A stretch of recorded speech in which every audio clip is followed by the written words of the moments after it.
نحمدہ و نصلی علی رسولہ الکریم اما بعد فاعوذ باللہ من الشیطان الرجیم بسم اللہ الرحمن الرحیم۔ تو ہم نے اپنے پچھلے اسباق میں یہ پڑھا کہ ہر بامانی لفظ کو کلمہ کہتے ہیں۔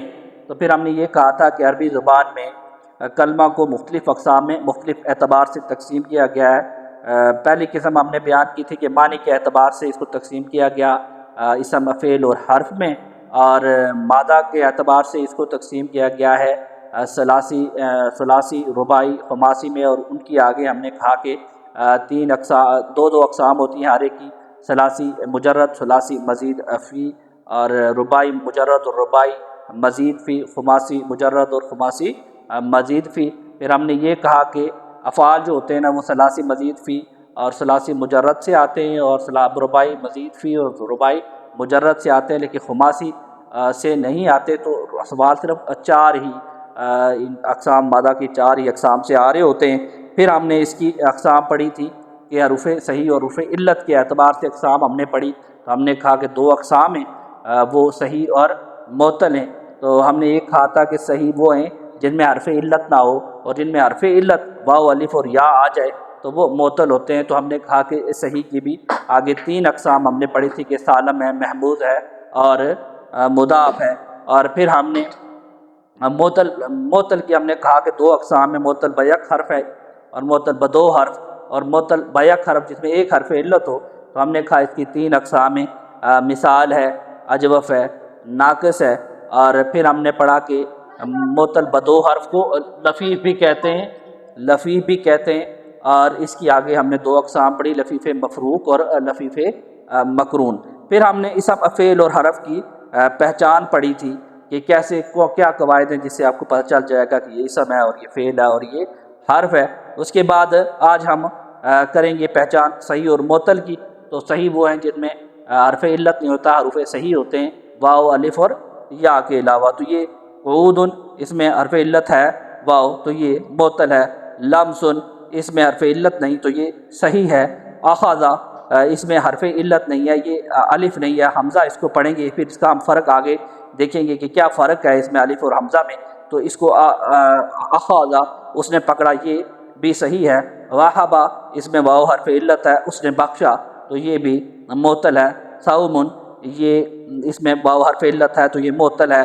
لف، اس میں کوئی حرف علت نہیں تو یہ بھی صحیح ہے۔ جوف، درمیان سے خالی ہونا، حرف علت ہے تو یہ معتل ہے۔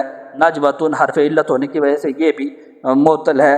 صائمہ، مایوس ہوا، تو اس میں بھی حرف علت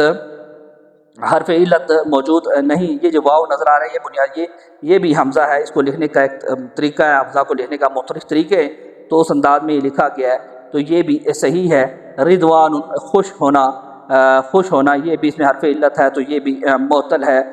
عدن، شمار کرنا، تو یہ اس میں بھی حرف علت موجود نہیں بلکہ دو ہی ایک جنس کے حروف آئے ہوئے ہیں، تو یہ صحیح کی ایک قسم ہے جس کو ہم مضاف کہتے ہیں۔ جرا، اس میں بھی کوئی حرف علت نہیں ہے، اس نے جرت کی، تو یہ بھی صحیح ہے کلمہ۔ شیئن، اس میں حرف علت یا موجود ہے تو یہ بھی معتل ہے۔ وعد، زندہ تر غور کرنا، اس میں حرف علت موجود ہے اس لیے یہ بھی معتل کہلائے گا۔ اما، اس نے قصد کیا، تو اس میں حرف علت نہیں ہے بلکہ دو ہی ایک ہی جنس کے حروف جو ہے نا وہ ان کی تکرار آئی ہے تو یہ پھر مضاف ہوتا ہے۔ مسن، یہ بھی اما کی طرح ہے یا لفن کی طرح ہے تو یہ بھی حرف صحیح ہے۔ قویہ، اس میں ہم دیکھ رہے ہیں کہ دو حرف علت آئے تو اسے معتل بدو حرف کہیں گے، یعنی معتل ہی ہے۔ وعا، اس نے یاد کیا، اس میں بھی دیکھ رہے ہیں ہم کہ حرف علت ہے، تو حرف علت ہونے کی وجہ سے پھر ہم اسے معتل ہی کہیں گے۔ تو یہ ہمارے کچھ کلمات تھے یہ سیکھنے کے لیے، اپنی اس پہچان کو پکا کرنے کے لیے کہ صحیح اور معتل کیا ہوتے ہیں، اس لیے کہ صحیح اور معتل کے لیے کچھ الگ الگ سے قوانین ہوتے ہیں جن کو جب ہم صیغے بنا رہے ہوتے ہیں تو ان قوانین کا استعمال کرتے ہیں۔ تو یہ ضروری تھا کہ ہم پہلے اس چیز کو سمجھ لیں کہ صحیح اور معتل کیا ہے، ہم ان الفاظ کی پہچان کر سکیں۔ تو جب کبھی ہمارا واسطہ اس طرح کے الفاظ سے پڑھے اور اس سے آگے ہم کچھ صیغے بنا رہے ہوں تو ہمیں پتہ ہو کہ ہم نے کون سے قوانین کا صحیح پہ اطلاق کرنا ہے اور کون سے قوانین کا حروف علت پہ اطلاق کرنا ہے۔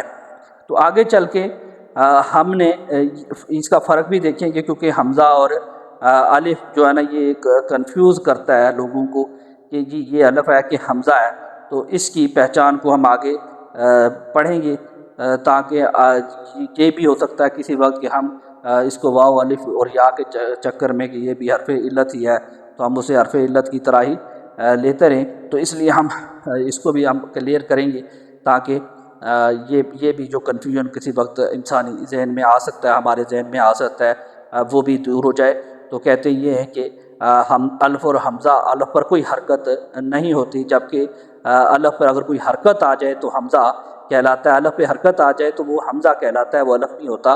تو الف پر کوئی حرکت نہیں ہوتی، یہ جس کی ہمیں شکل میں دکھایا گیا الف یہ ہے، تو حمزہ یہ انہوں نے بیان کر دیا کہ یہ اس الف کے اوپر کہیں اس پہ فتح آ گئی، کہیں اس پہ ضمہ آ گیا اور کہیں کسرہ آ گیا۔ تو عام ہماری زبان میں ہم جو کہتے ہیں کہ زبر کو ہم فتح اور زیر کو کسرہ اور پیش کو ضمہ کھا جاتا ہے، جس عام فہم مجم میں جس طرح سے لے رہے ہوتے ہیں۔ اس کے لکھنے کا ایک اور طریقہ بھی ہے، جیسے یہ دکھایا گیا ہے یا اور واؤ کے اوپر یہ علامت دکھائی گئی ہے، تو یہ بھی ایک لکھنے کا طریقہ ہے۔ تو یا اور واؤ الف کی کرسی کہلاتی ہیں۔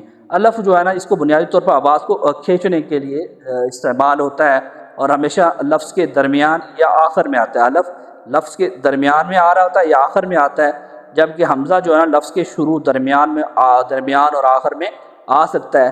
تو یہ بھی ایک بحث ہے کہ جب شروع میں حمزہ آ جاتا ہے تو معموز الفا کہتے ہیں، یعنی فا کلمے میں حمزہ آ گیا ہے، جب اگر درمیان میں آ جائے تو عین کلمے پہ آ جائے تو معموز العین کہتے ہیں، اور آخر میں آ جائے تو معموز اللام کہتے ہیں۔